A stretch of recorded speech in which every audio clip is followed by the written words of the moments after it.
Hi, I'm Steve Fitz from Building Boom, and today I want to talk to you about putting together a marketing plan for your building company. So these are just some core things that I think you want to include, and this will give you a broader idea of how you're going to set the direction for your building company and how you're going to start to market yourself as a builder. So the first thing you want to do is you want to create some assets that you can use to market yourself with. So one of the most important things today is a website. Even if it's a simple website, you want to make sure it's professional looking. Don't go cheap on your website.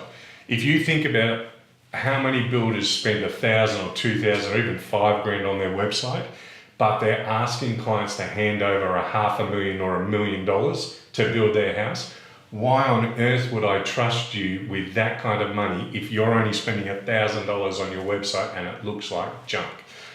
Don't skimp on your website. Make sure it looks professional. It can still be a few $1,000s if you're just starting, but make sure it's super clean. Get a proper web design done. Don't get it off some cheap service because it will damage your sales going forward. So invest in a decent website. You want to create some kind of brochures or some kind of handouts. Now that can be simply the process from start to finish of how you help people build a home. It could be a little bit about their profile of you as a building company. I would suggest you make it story-based. You tell your story because let's face it, every builder's using the same bricks, the same cement, same concrete. There's very little difference in the actual products that people use these days. So the difference between you and your competing building company is actually you. It's the personnel, it's the expertise behind the company and the employees that you have and the expertise they bring on. That's why so often sales reps will talk to people and say, hey, our trade base has been with us for 15 years and they deliver fantastic homes. That means that trade base is only available to that building company. Again, it's a point of difference that you can tell a story in the brochure. The next thing is your designs. Home designs are really important. If you're just starting out, you may not have any. I would suggest get 1 or 2 designs that you can actually show off what you do and make sure they're drawn and designed in a way that sits in the budget that you're targeting. So if you're aiming for a $400,000 2-story home building market, have a couple of designs that show that that's what you do, that they sit around that same price range, show the floor plans, show the elevations, and if you can, do 1 floor plan and 3 different elevation styles. That way, if someone's looking for a particular style and they see that you can build it, they're more likely to become a lead. Now, obviously, if you're a custom home builder, you can build any style, but if someone else is showing the style that they want, that client wants, and you're not, that builder that's showing that style is more likely to get the lead. The other thing you want to allow for is some printing budgeting. So you want to budget for business cards, budget for your brochures, any plans that you might put together, any assets for your sales team so that they can go out and help them sell and it equips them. So you want to budget for those assets. They're often a one-off cost and then you'll have a ongoing maintenance cost. So for your website, you want to continually refresh that, renew it, add new content. You want to add a little bit of budget there to keep that going. And as you build homes, let's say you build 10 homes a year, you might say, I'm going to choose 2 of those homes every single year to put into a brochure or to put up on the website or to show off in some sort of catalogue or to print out as a reference tool for the sales team. So again, think about your assets for your one-off setup cost and then your ongoing costs and budget for that. Next is advertising. If you don't get your name out there, you're going to be reliant on referrals, and referrals are unreliable. They're fantastic when they come through because all the pre-selling has been done by a third party. So most referrals convert very well, but the truth is on online and offline advertising, you're going to spend some money and you're going to work out a slimmer return on your investment. The truth is, if you want to scale and you want to take control of your building company so that you've got leads coming in on a regular basis that you can rely on, you want to be advertising online and offline. So depending on your budget, if you're a small builder just starting out or a mid-sized builder and you haven't done much advertising before, I would focus on the online world rather than the offline. The online world, the places to focus is Facebook ads and Google ads. In the marketplace, if you're doing a low-end home, Facebook is perfect for that. First home buyers up to say $500,000, it's perfect for that and would always be the first choice, I would think, for most people. The advertising in the above the $500,000, Facebook's still great, but also Google will start to catch up and get on parity when you look at certain keywords like custom home builders, luxury home builders, that sort of thing. That's where the online, you can split it between Facebook and Google. With offline advertising, some builders that I know built up their brand and reputation using billboards. So they got in the physical location where they wanted to build, they had a sign there, and they've had that sign there for the last 20 years, and everyone in that neighbourhood knows of that building company and they get work from those billboards. So offline strategies definitely work. You can still go on newspapers, local newspapers, all that sort of thing. They're less effective these days than they've ever been, but that's not to say they don't work.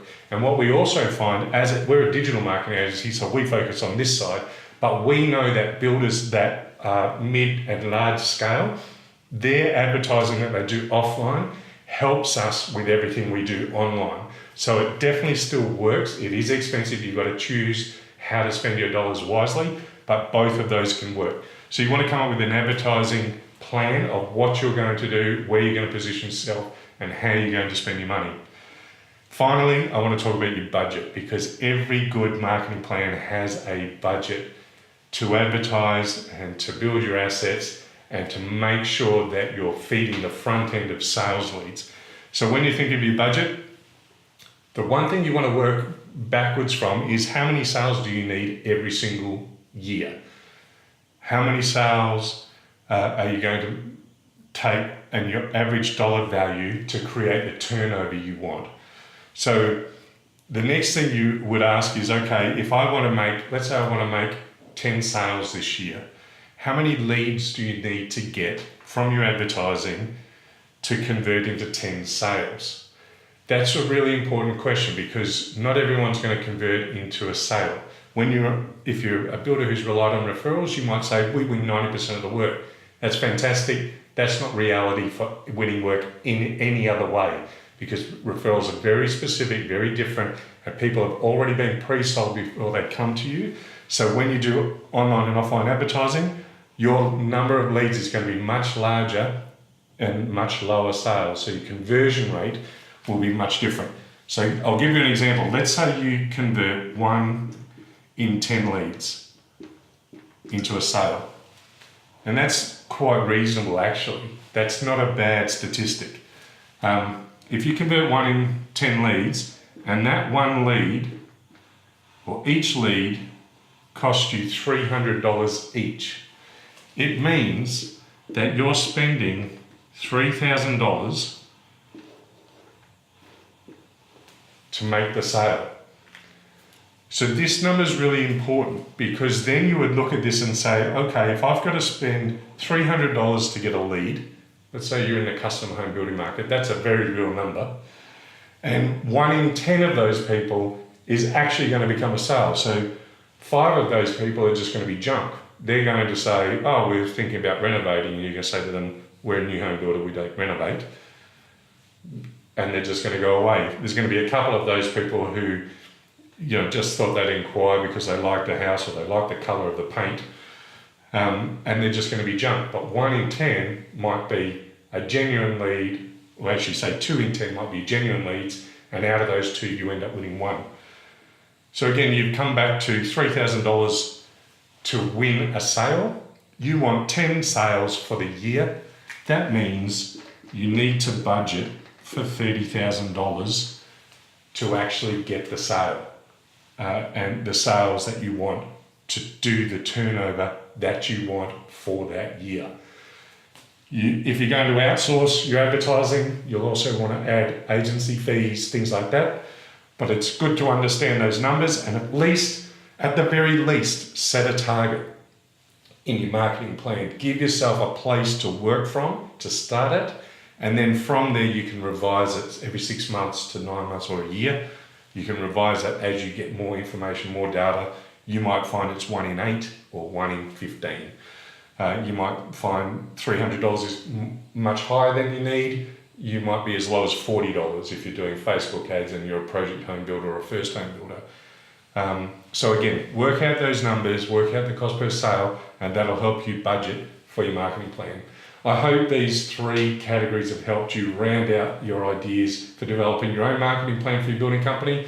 I'm Steve Fitz from Building Boom. If you need help with your online advertising and you want to speak with someone that understands the building industry back to front and gets good results for our home builders using online strategies, by all means contact us at buildingboom.com.au.